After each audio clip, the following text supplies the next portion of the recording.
Samuel Sarr ma ca loxoy yoon bari na ay yéenekaay yu xëy di ñu wax la ko fa yóbbu bokk ci ñoom journal L'As mi ñu wax ne moom Samuel Sarr keroog àjjuma ci ngoon ca la ñu ko teg loxo ci aéroportu Diass fekk mu tukki woon bay ñibbisi ba mu wàccee ci avion bi ca la ko gendarme yu section recherche yi jàpp li ko waral mooy porte plainte goog importateur routier bii di Moustapha Ndiaye porté woon na ko plainte journal bi dem ti ba dañu xamal nit am na ay xibaar yu leen wax ne li tax ñu porté woon ko plainte moom Samuel Sarr mooy dañoo bëgg a pousser l'homme des affaires bii di Arona Dia ngir mu retiré wu ci société bii di West Africa Energy moo fay actionnaire majoritaire waaye dafa am ñu bëgg mu retiré wu ca bàyyi investisseur étranger yi ñu doxal juróom-ñetti milliards yi ñuy wax ne moom la ñu koy toppee moom Samuel Sarr la sinekaay nee nañu am na ay xibaar yu koy wedd nee nañu matu ko ñaari milliards la l'observateur mel ne ko naan ak lu mu ci mën di doon moom Samuel Ahmed Sarr mi ngi ci jalti gu rëy diggam ak yoon Papato bi Gaye mi directeur général bu Senelec ak l'observateur nee nañu moom it warees na koo déglu ci mbir mi journal bi mi ngi ñuy xibaar it ay plainte ñuy def jëmee ko ci kii di Maxasi Abdoulaye Diém mi jiite Sénico ak Tahirou Mbaye représentant bu cabinet Mazars source wa nañu plainte contre plainte la ndax Moustapha Ndiaye plainte na Samuel Sarr waaye Samuel Sarr moom it porté na ko plainte bu ca nekk ak li ca nekk mi ngi ci source wa société boobee ñu bokk ñu naan ko West Africa Energy Libération mi ngi ñu wax ne dëmmante gu mettee fa am ci seen biir guerre totale moo fa am fa mu am di ca West Africa Energy dip société bu yëngu ci wàllu gaz la fa xew temps yi tax na Le Quotidien gis ne gaz ba sol nam ndox ñu dox dem ci journal L'Info mi xëy ak ñun ci ndaje mi premier ministre Ousmane Sonko woote woon dajale woon ca député yu Pastef yi war a bokk ci assemblée nationale bii di ñëw yéenekaay bi nañu moom premier ministre Ousmane Sonko wax na leen fa li ñuy xaar ci député sàkku na ci ñoom it ñu liggéey bu mucc ayib ngir réew mi mën a fier ci ñoom nee na leen na ngeen xam ne mandat bii ci ñaari ponk lañ ko tënk mu di jëf ak coppite yu wér maanaam action ak changement véritable ngir réew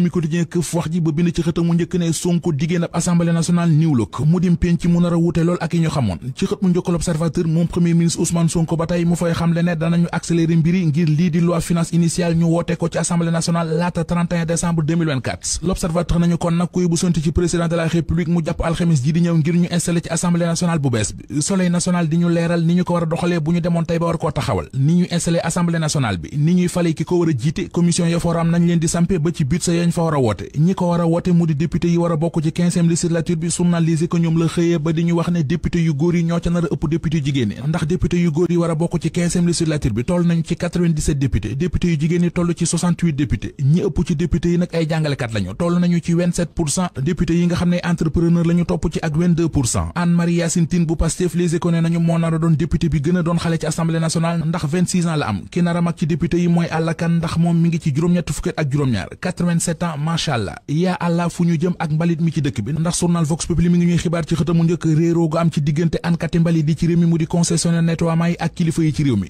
fukki milliards ak juróom-ñett la concessionnaire nettoiement yi di topp autorité yi ba tax ñu gaare seeni camion toog jàpp seen njàmbur li mu jur nag muy dëkk bu fees dell ak mbalit daanaka juróomi fan ci bésub tey bi bés bi ñu jagleel daara di journée nationale des daara Walf Quotidien mi ngi ñuy xamal ne alxamis ji di ñëw la ñaar fukki fan ak juróom-ñett ci weeru novembre ca Dakar Arena muy doon ci teewaayu njiit réew mi Bassirou Diomaye Faye yéenekaay bi nañu ngir waajal bés bu am solo boobee ci daara ci réew mi moo tax ministre bi ñu dénk éducation nationale di Moustapha Guirassy soloon aw dàllam demoon ci këri diine yi ci réew mi ngir doon waxtaan ak xalifa général yi ci bés bi ak yéene ji état bu Sénégal am ngir lu gën a ñoŋal nekkino daara ci réew mi yéenekaay bi duñu xamal ne ba mu demee ca Tivaouane gisee na fa ak Serigne Babacar Sy Dabakh mu dem ca Medina Baye gise fa ak xalifa ba di Cheikh Mahi Ibrahima Niass ba mu demee ca Touba moom Moustapha Guirassy gisee na fa ak xalifa général des Mourides Serigne Mountakha Mbacké Bassirou Vox Populi nañu kilifa gum ci dem rafetlu nga jéego yi boole ca git ñaanal ko ñaanal président Diomaye ñaanal ab premier ministre am Ousmane Sonko ngir naataange ci Sénégal gi ñu tëye Modou Lo mi tëye ndombal tànk roi des arènes ma nga mu tëye ba léegi public yi ne kay moo ko bind ba dañuy wax ne lamb ji woon démb ci diggante Modou Lo ak Siteu Modou Lo moo mujjee gagné combat bi ndax avertissement yu bari yu Siteu am moom Siteu nee na nag dafay recours ndax àndul ci victoire bi ñu jox Modou Lo léegi ko nañu donte Modou Lo tëyewaat na ndombal tànk roi des arènes ba mu dëgër waaye nag tarkindaa di Siteu taxul mu ñaaw ci xare bi benn yoon